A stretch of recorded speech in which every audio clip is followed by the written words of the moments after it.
अस्सलाम वालेकुम। अच्छा जी, आज की वीडियो के लिए सबसे पहले तो माज़रत, क्योंकि ये एक बहुत ही इंपॉर्टेंट वीडियो थी और इसको बनाने में मैं थोड़ा सा लेट हो गया। But it's never too late if it's worth it. तो स्टार्ट करते हैं। सबसे पहले मैं आपको बता दूं कि ये राइटिंग टेक्निक्स के ऊपर वीडियो में आगे डिस्कस करने जा रहा हूँ वीडियो में।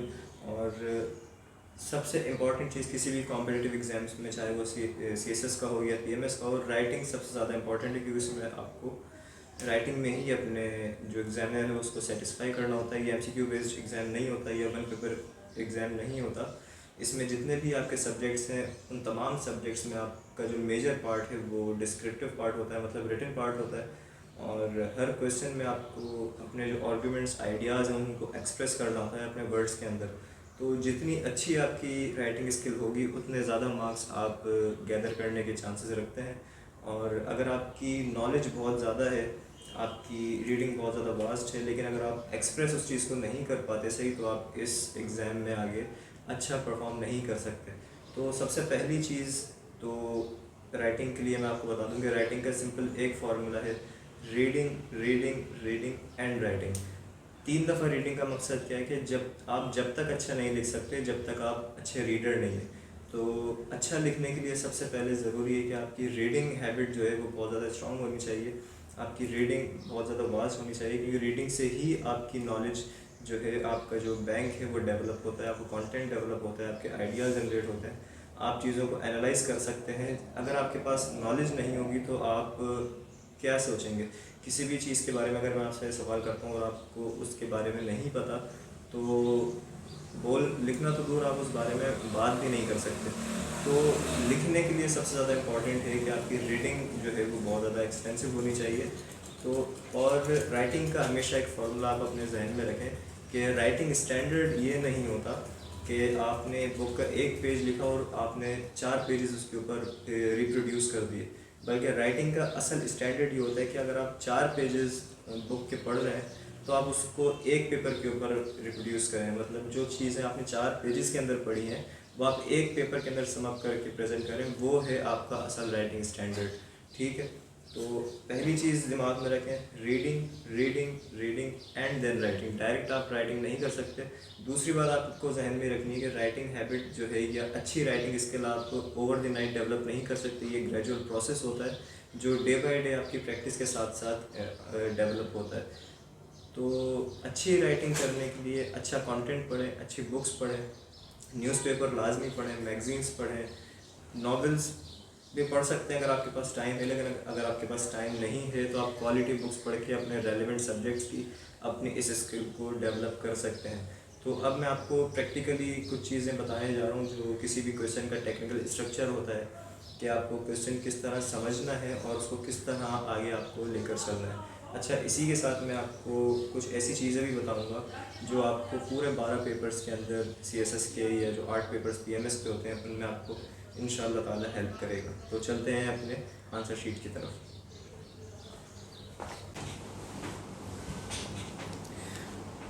अच्छा जी, कोई भी काम स्टार्ट करने से पहले आपको पता होना चाहिए कि अगर आपको उस चीज़ के बारे में, उसकी बेसिक्स के बारे में पता नहीं है, इन्फॉर्मेशन नहीं है, इल्म नहीं है, तो वो कोई भी काम आप स्टार्ट नहीं कर सकते और उसको फिनिश भी नहीं कर सकते।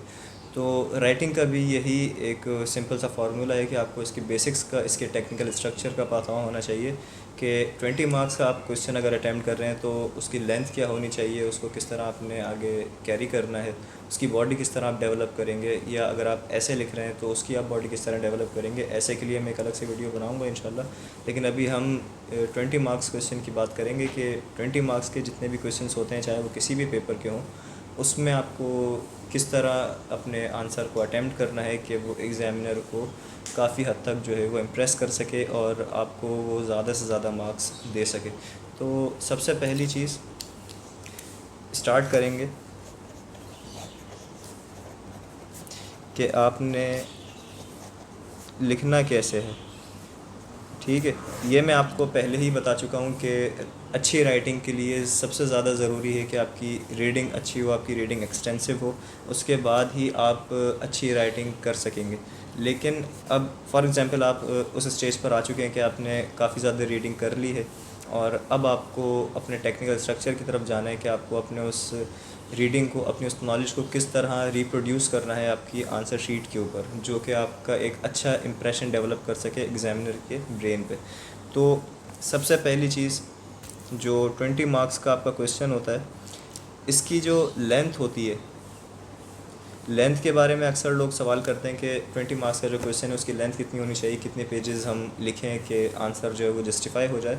तो हर क्वेश्चन की डिमांड अलग होती है और हर आंसर की जो लेंथ है वो उस क्वेश्चन के ऊपर डिपेंड करती है, लेकिन फिर भी जो कंसिडरेबल लेंथ है किसी भी क्वेश्चन की या आंसर की, वो है 4 to 7 पेजेस। मतलब कम से कम 4 पेजेस आप लिखेंगे या ज़्यादा से ज़्यादा आप 7 या 8 पेजेस लिख सकते हैं। इससे ज़्यादा अगर आप एक्सीड करेंगे तो फिर आपका वो जो टाइम है वो दूसरे क्वेश्चंस के अटैम्प्ट करने के लिए नहीं बचेगा। तो 4 to 7 पेजेस आपकी कंसिडरेबल लेंथ एक होती है 20 मार्क्स के क्वेश्चन की, ठीक है। अच्छा, 4 to 7 पेजेस का मतलब किस तरह, मतलब ये अगर मेरे पास एक आंसर शीट है तो ये साइड एक कंसीडर की जाएगी, फॉर एग्जांपल 1 2 3 और ये साइड 4। मतलब कि अगर आपने यहाँ से अपना आंसर लिखना शुरू किया है और आपने अपने आंसर को यहाँ पर फिनिश किया है तो आपके पास ये कंसीडर किया जाएगा कि आपने 4 पेजेस लिखे हैं। तो अब फॉर एग्जांपल कोई भी क्वेश्चन आपको मिलता है तो उसका जो आइडियल जो सिस्टम है कोई भी आंसर को लिखने का, ये आइडियल जो पैटर्न है वो मैं आपको बताने जा रहा हूँ, जो मैंने अपने बहुत ही काबिल उस्तादों से सीखा है। और ये वो चीज़ें हैं जो आपको पैसे देकर भी नहीं सिखाई जाती हैं अक्सर, अगर आपको अच्छा ट्यूटर ना मिले। तो इस चीज़ के ऊपर ख़ास तौर पे ध्यान दें कि आपको लिखना किस तरह है, क्योंकि सबसे ज़्यादा इम्पॉर्टेंट चीज़ यही होती है कि आपने, क्योंकि एग्ज़ामिनर के सामने आप मौजूद नहीं होते, आपकी कॉपी आपको रिप्रेजेंट कर रही होती है, आपकी जो इंटेलेक्चुअल लेवल है उसको वो डिफेंड कर रही होती है। तो स्टार्ट करते हैं। ये फॉर एग्जांपल हमारा क्वेश्चन है और यहाँ से आपने अपना आंसर को शुरू किया है, ठीक है। अब आंसर को शुरू करने से पहले, जैसे ही आप आंसर स्टार्ट करेंगे तो जो इंट्रोडक्टरी पैराग्राफ होता है, मतलब आपका इंट्रोडक्शन जो होगा, अच्छा हेडिंग्स आपने लाजमी देनी है, ठीक है। जो भी आप पैराग्राफ लिखेंगे, जो एक टेक्निक अक्सर लोग लिखते हैं, मतलब कुछ लोग क्या करते हैं कि सिंपल अपना आंसर जो है वो स्टार्ट कर देते हैं कि उन्होंने फॉर एग्जांपल यहाँ से स्टार्ट किया और आगे 4th पेज तक वो चले गए without any heading, without any difference, without any सब हेडिंग्स। कोई उसमें आपकी जो प्रेजेंटेशन है उसका वो ख्याल नहीं रखते, कोई कोटेशंस नहीं उसमें नहीं होती, कोई फैक्ट्स एंड फिगर्स नहीं होते, या अगर वो देते भी हैं तो डिफरेंट कलर्स वो यूज़ नहीं करते। फॉर एग्जांपल अगर वो ब्लैक से लिख रहे हैं अपना आंसर तो वो ब्लू से कोई स्पेसिफिक डेटा दे रहे हैं तो वो दें ताकि वो हाईलाइट हो सके, या अगर वो ब्लू से लिख रहे हैं तो वो ब्लैक से इंपॉर्टेंट चीज़ों को हाईलाइट करें। ये इससे बड़ा फ़र्क पड़ता है। और हेडिंग्स लाजमी दें ताकि एग्जामिनर को आपको पता चले कि भाई आपकी जो नॉलेज है वो, उसका स्कोप बहुत ज़्यादा है, मतलब आपने किसी चीज़ का रट्टा नहीं मारा हुआ, आप चीज़ों को एनालाइज करके लिख रहे हैं, ठीक है। तो अब स्टार्ट करते हैं। आपने इंट्रोडक्शन की अपनी हेडिंग दी इधर,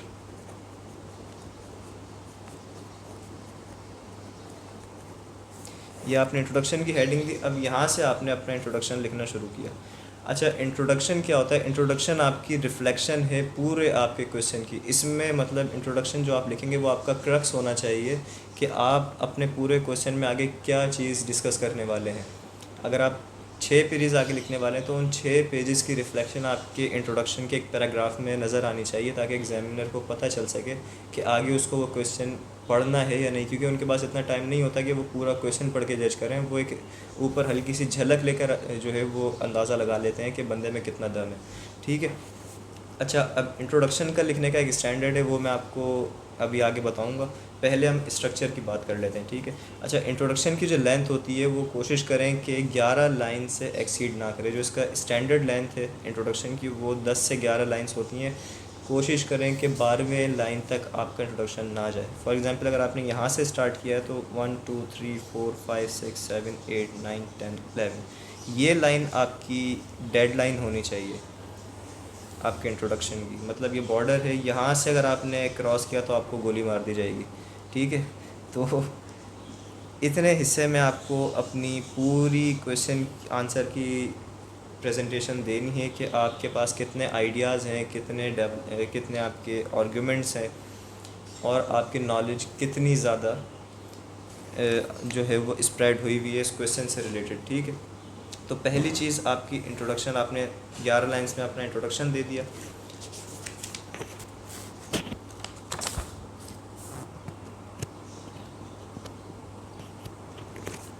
अच्छा, अब आपने इंट्रोडक्शन लिख लिया, अब मैं आपको पूरी बॉडी का जो स्ट्रक्चर है वो बता रहा हूँ, ठीक है। यह आपने इंट्रोडक्शन लिख दिया था यहाँ पर। फॉर एग्ज़ाम्पल आपने ये अपना इंट्रोडक्शन दे दिया। अब जो कोटेशंस होती हैं, जो आपका डेटा होता है, फैक्ट्स एंड फिगर्स होते हैं, वो कोशिश करें कि वो आप अपनी बॉडी में जस्टिफाई करें आर्ग्यूमेंट्स के साथ। लेकिन एक तरीका इंट्रोडक्शन का ये होता है कि कुछ लोग कोटेशन से स्टार्ट करते हैं, वो भी तरीका सही है। कुछ लोग इंट्रोडक्शन के एंड में कोटेशन देते हैं, वो तरीका भी सही है। कुछ लोग इंट्रोडक्शन के बीच में कोटेशन दे देते हैं, वो तरीका भी सही है। लेकिन जो सबसे ज़्यादा अच्छा तरीका मुझे लगता है किसी भी चीज़ को जस्टिफाई करने का, वो ये कि आप इंट्रोडक्शन के बाद अपनी कोटेशन दें। फॉर एग्ज़ाम्पल आपने यहाँ पर अपना इंट्रोडक्शन दे दिया और उससे रिलेटेड अगर आपके पास कोई कोटेशन मौजूद है, ऐसा नहीं है कि आपके पास जो जहन में कोटेशन आया आपने वो लगा देनी है, जो उस टॉपिक से, उस क्वेश्चन से कंसर्न करती है, उससे रेलेवेंट हो, वो आपने कोटेशन लगानी है। अब फॉर एग्ज़ाम्पल ये आपने ब्लू पेन से आपने यहाँ पर अपना इंट्रोडक्शन लिखा हुआ है, ठीक है। अब आप कोटेशन देने वाले हैं, तो कोटेशन देंगे आप इंट्रोडक्शन के फ़ौरन बाद, बट डिफरेंट कलर से। मतलब ब्लैक से आपने अपनी कोटेशन दी, यहाँ पर आपने अपनी कोटेशन दे दी, ये आपकी कोटेशन आ गई।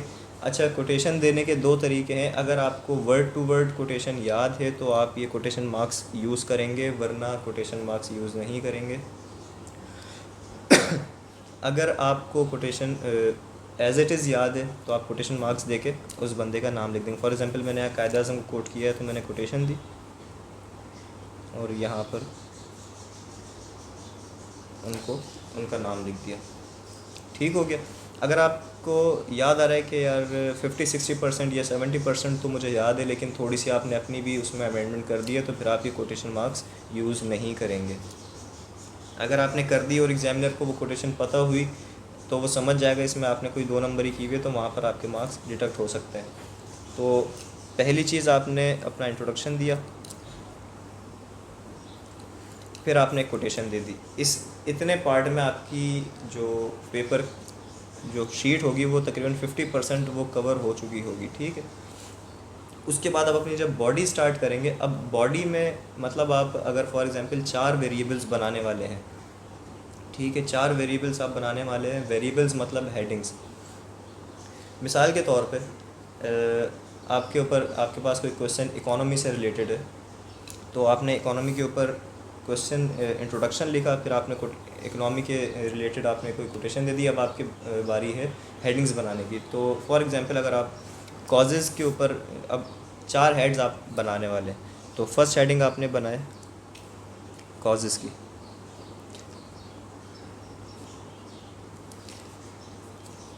कॉजेज़ ऑफ फ्रेजाइल इकोनॉमी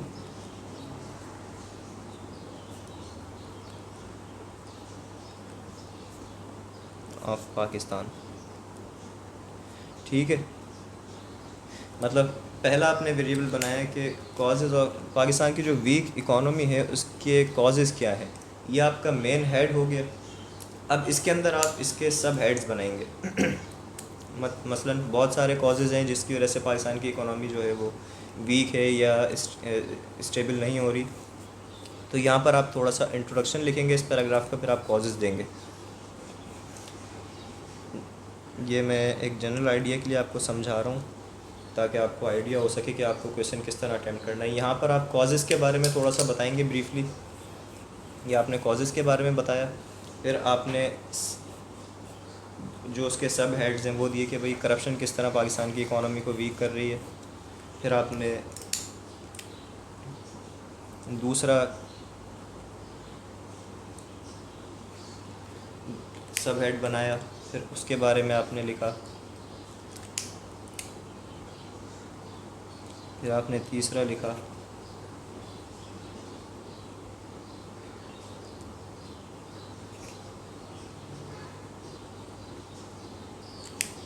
इस तरह आप अपने पॉइंट्स बनाते जाएंगे, मतलब ये आपकी कवरेज होती जा रही है। अब मैंने कुछ लिखा नहीं है तो इसलिए ये सब एक पेज पर आ गया है, लेकिन जब आप इसको लिखेंगे तो ये एक एक पैराग्राफ है, मतलब इसके बारे में आपने एक पैराग्राफ लिखा, इसके बारे में आपने एक पैराग्राफ लिखा, इसके बारे में आपने एक पैराग्राफ लिखा, तो ये आपका सेकंड या थर्ड पेज तक, सेकंड पेज तक आपका ये चला जाएगा। ठीक है, अब मैं आपको थोड़ा सा दोबारा रिपीट कर दूं। आपने इंट्रोडक्शन लिखा है, उसके बाद कोटेशन दी है, फिर causes of fragile economy of Pakistan, causes दिए आपने। अगर यहाँ पे आपके पास कोई फैक्ट्स हैं, जाहिर सी बात है इकोनॉमी का टॉपिक है तो फैक्ट्स आपके पास होने चाहिए। फिर आप देंगे कि पाकिस्तान का जो स्टैंडिंग है करप्शन इंडेक्स में वो कहाँ पर है पाकिस्तान की, मतलब पिछले 10 सालों में पाकिस्तान की पोजीशन क्या थी, आज की डेट में पाकिस्तान की पोजीशन क्या है, कहाँ पर नुकसान हुआ है, कहाँ पर फ़ायदा हुआ है। यहाँ पर आप अपने इस पैराग्राफ के अंदर जो है उसको जस्टिफाई करेंगे। ठीक है, दूसरी चीज़, दूसरे हेड में आपके पास पता होना चाहिए कि पाकिस्तान की लिटरेसी रेट अभी क्या है, 10 साल पहले क्या थी, ताकि आप कंपेयर कर सकें कि जो गवर्नमेंट्स हैं पाकिस्तान की, डेमोक्रेसी के टाइम पर पाकिस्तान की पोजीशन क्या थी, या जो मिलिट्री रूल्स थे उसमें पाकिस्तान की पोजीशन क्या थी, ताकि आप कंपेयर कर सकें कि कौन से रूल में पाकिस्तान ने ग्रो किया है या कौन से रूल में पाकिस्तान का डिक्लाइन आया है। यह आपने कॉजेज़ के 5-6 पॉइंट्स बता दिए। अब तीसरा हेड आपका बनेगा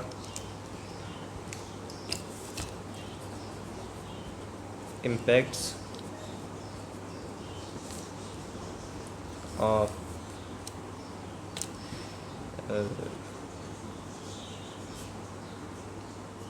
weak economy on the stability and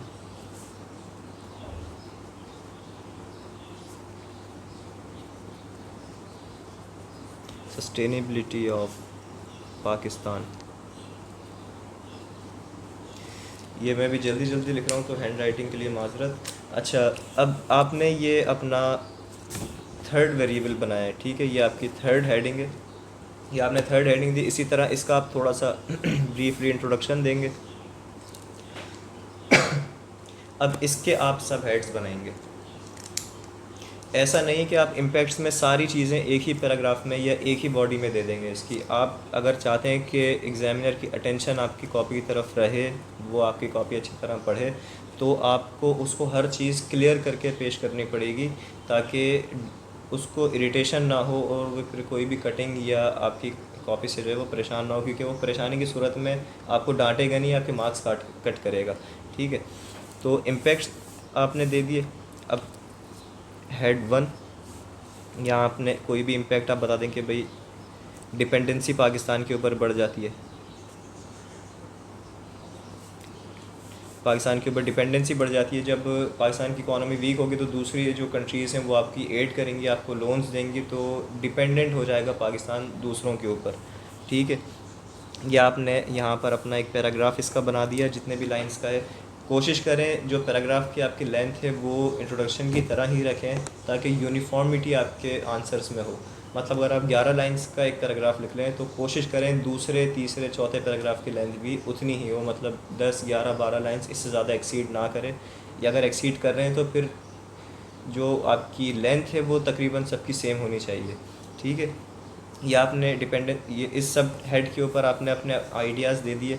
इससे रिलेटेड अगर आपके पास, अच्छा हाँ, कोटेशन के बारे में जो मैं बता रहा था, अब एक आपने इंट्रोडक्शन में कोटेशन दी है। कॉजेज़ से रिलेटेड अगर आपके पास कोई कोटेशन है तो ज़रूरी नहीं है कि आप हर सब हेड के साथ कोटेशन दें। आप एक प्रोमिनेंट जो इससे रेलेवेंट हो कॉजेज़ के साथ कोई भी कोटेशन या कोई किसी की सेइंग या प्रोवर्ब, वो आप यहाँ पर यूज़ कर सकते हैं स्टार्ट में या इस हेड के एंड में।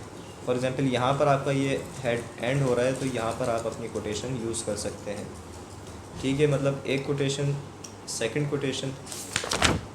फिर आप जब इम्पैक्ट्स लिखेंगे, आपने फॉर एग्ज़ाम्पल वहाँ पर 4 पॉइंट्स बनाए थे, यहाँ पर भी आप 4 पॉइंट्स बनाएंगे। डिपेंडेंसी आपकी बढ़ रही है। उसके बाद दूसरा जो मेजर प्रॉब्लम आता है, क्रिएशन ऑफ मिसट्रस्ट।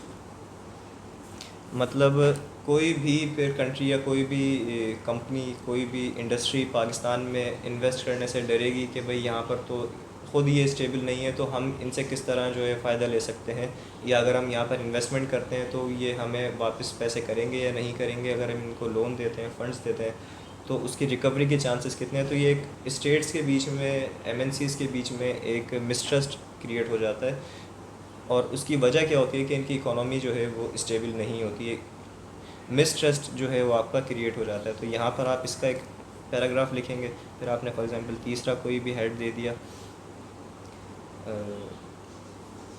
ठीक है, ह्यूमन डेवलपमेंट आपने बता दिया कि भाई ह्यूमन डेवलपमेंट नहीं होती,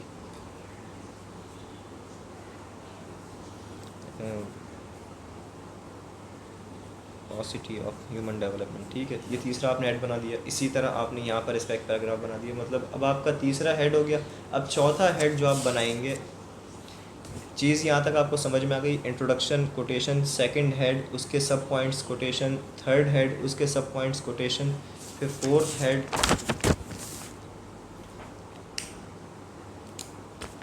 फोर्थ हेड आप बनाएंगे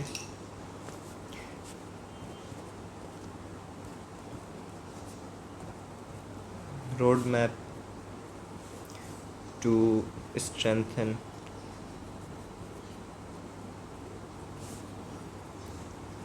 इकोनॉमी ऑफ पाकिस्तान, ठीक है, ये आपने फोर्थ हेड बनाया। अब इसमें आपको कोटेशंस की ज़रूरत नहीं है, अगर आपके पास कोई कोटेशन नहीं है तो कोई परेशानी की बात नहीं है, क्योंकि रोड मैप में आप अपने सजेशंस दे रहे हैं, इसमें आप अपने सॉल्यूशंस बताएंगे।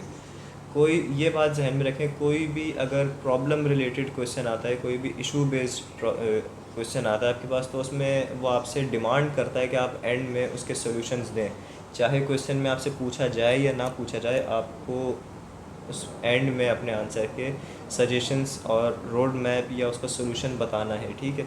अब यहाँ पर आप अपना रोड मैप देंगे कि भैया आप किस तरह अपने जो इकोनॉमी है अपनी स्टेट की, किस तरह उसको स्ट्रेंथन कर सकते हैं। तो फॉर एग्जांपल आपने 5 सब हेड्स बनाए, इसमें भी पहला आपने बनाया है कि strengthening the cottage industries of Pakistan, ये आपने पहला हेड बना दिया। इसमें अब अपने पहले हेड को आप अपना जस्टिफाई करेंगे। अब इसके अंदर आपके पास फैक्ट्स भी होने चाहिए, आपके इम्प्रूवमेंट भी आपके आइडियाज़ के अंदर होने चाहिए, क्लैरिफिकेशन होनी चाहिए, और जो आपके आइडियाज़ हैं उसको आप सब्सटेंशिएट करेंगे डिफरेंट पैरामीटर्स के साथ। अब वो उसमें चाहे फैक्ट हो, कोई कोटेशन हो, कोई किसी की सेइंग हो, या आपका अपना आइडिया इतना स्ट्रॉन्ग हो कि उसको किसी और चीज़ की ज़रूरत ना पड़े।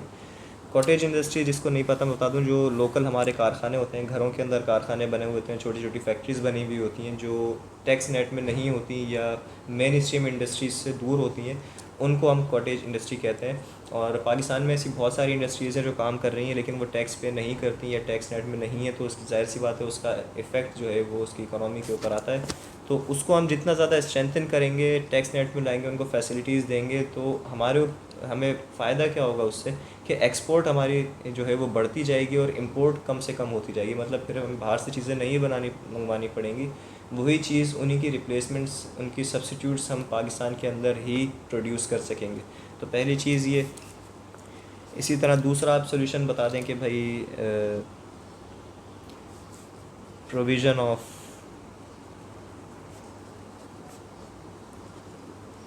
टेक्निकल एजुकेशन, किसी भी फील्ड की टेक्निकल एजुकेशन आप जब तक लोगों को नहीं देंगे तो वो अपनी फ़ील्ड में एक्सेल नहीं कर सकते, अपनी फ़ील्ड में आगे नहीं बढ़ सकते।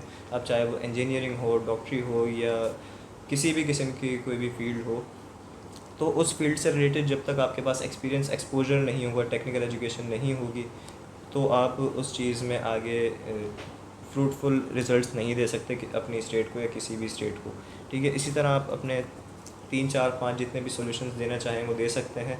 फिर आपका 5वां और फाइनल हेड जो आपका बनेगा वो बनेगा कॉन्क्लूजन का। अब जिस तरह इंट्रोडक्शन में हमने बात की थी कि इंट्रोडक्शन में आप क्या करेंगे, पूरी एक झलक आपकी होनी चाहिए कि आप पूरी बॉडी में क्या डिस्कस करने वाले हैं। इसी तरह कॉन्क्लूजन में भी पूरी झलक होनी चाहिए कि आपने अपने आंसर में क्या डिस्कस किया है। इसकी मैं छोटी सी एग्जांपल आपको दूं। कि इंट्रोडक्शन क्या है और कंक्लूजन क्या है। इंट्रोडक्शन, अगर आप लोगों ने ड्रामा देखे हो टीवी के ऊपर, हम तकरीबन सभी लोग ड्रामास देखते हैं या मूवी देखते हैं, तो जब कोई भी एपिसोड ख़त्म होती है तो उसके एंड में एक क्लिप चलती है 10 से 15 सेकंड की कि नेक्स्ट एपिसोड में क्या होने वाला है। मतलब जो भी इंपॉर्टेंट हाइलाइट्स होती हैं आने वाले एपिसोड की, उनको वो सम अप करके उसमें से पिक करके चीज़ें ख़ास एक सीन क्रिएट करते हैं 10 से 15 सेकंड का, ताकि व्यूअर्स का जो है इंटरेस्ट डेवलप हो सके और वो इंतज़ार करें फिर नेक्स्ट एपिसोड का। अगर वो क्लिप जानदार नहीं होगी तो आपका इंटरेस्ट नहीं होगा कि आगे आने वाला एपिसोड कोई इतना मज़े का नहीं है, फिर आपको उसका इंतज़ार नहीं होगा। तो वो जो झलक है, जो 10-15 सेकंड की क्लिप है कुछ आपके ड्रामा के एपिसोड के एंड में, वो है आपका इंट्रोडक्शन, मतलब कि ये चीज़ें आने वाली हैं, ठीक है। इसी तरह जब एपिसोड कोई भी ख़त्म होता है, या सॉरी, जब कोई अगले हफ्ते का एपिसोड शुरू होगा, तो एपिसोड शुरू होने से पहले एक क्लिप चलाई जाती है 10 से 15 सेकंड्स की, पिछले एपिसोड की, प्रीवियस वीक के एपिसोड की, कि जिन्होंने वो एपिसोड नहीं देखा उनको अंदाज़ा हो जाए कि भाई पिछले एपिसोड में ये सीन हुआ था, ठीक है। तो उसमें जो जो क्लिप चलती है उसमें पिछले एपिसोड के इंपॉर्टेंट हाइलाइट्स दिखा दी जाती हैं कि भाई जिन्होंने एपिसोड 1 घंटे का नहीं देखा वो 15 सेकंड में अंदाज़ा कर लेते हैं कि हाँ पिछले एपिसोड में ये हुआ था, अब हम उसी की कंटिन्यूशन में आगे बढ़ेंगे। तो कंक्लूजन जो है वो आपका वो क्लिप है जो ये बताता है कि पिछले एपिसोड में क्या हुआ था। तो ये जो आपका पैराग्राफ होगा, ये उस पूरे क्वेश्चन की हाईलाइट होगी जो आपने पूरा आंसर अटैम्प्ट किया है अपना, कि पूरे आपने 4, 5, 6, 7, 8 पेजेस में क्या लिखा है। वो 8 पेजेस आपके इस 10 लाइंस के अंदर उसकी हाईलाइट होंगी। तो जितनी ज़्यादा प्रैक्टिस आप करेंगे उतनी ही ज़्यादा स्किलफुल आपकी राइटिंग होगी, उतना ही ज़्यादा अट्रैक्टिव आप इंट्रोडक्शंस, कंक्लूजन्स और दूसरे पैराग्राफ्स बना सकेंगे। अब मुझे उम्मीद है ये चीज़ें आपको समझ में आ गई होंगी। एक मैं फ़ाइनल टच आपको दे देता हूँ।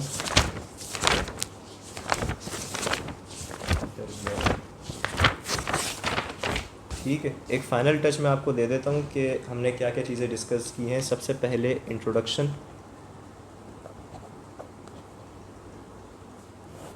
उसके बाद ये इंट्रोडक्शन की बॉडी, ये उससे रिलेटेड एक कोई भी कोटेशन, सेकंड हेड, उसके सब पॉइंट्स, उसकी एक कोटेशन, थर्ड हेड, उसके सब पॉइंट्स, उसकी कोटेशन, फैक्ट्स, फिगर्स, डेटा, जो भी जिस भी टॉपिक से रिलेटेड आपके पास इंफॉर्मेशन हो वो आप वहाँ पर पुट करेंगे। और ये कोशिश करें कि जो आप पेन यूज़ करें, फॉर एग्जांपल ब्लू से अगर आप अपना आंसर लिख रहे हो और कोई कोटेशन या इस तरीके का डेटा आ जाता है जो आप चाहते हैं कि हाईलाइट हो, वो आप दूसरे पेन से यूज़ करें। मतलब ये आप कोटेशन लिख रहे हैं, मैं ब्लैक पेन यूज़ कर रहा हूँ तो कोटेशन में लिखूँगा ब्लू से, ठीक है, ताकि डिफरेंस पता चले कि आपने कोई अच्छी चीज़ या कोई यूनिक चीज़ लिखी है जो आपके आर्ग्यूमेंट्स को सब्सटेंशिएट कर रही है। फिर आपका फोर्थ हेड आ गया, उसके सब पॉइंट्स, उससे रिलेटेड कोटेशन, फिर आपका फिफ्थ फाइनल कंक्लूजन।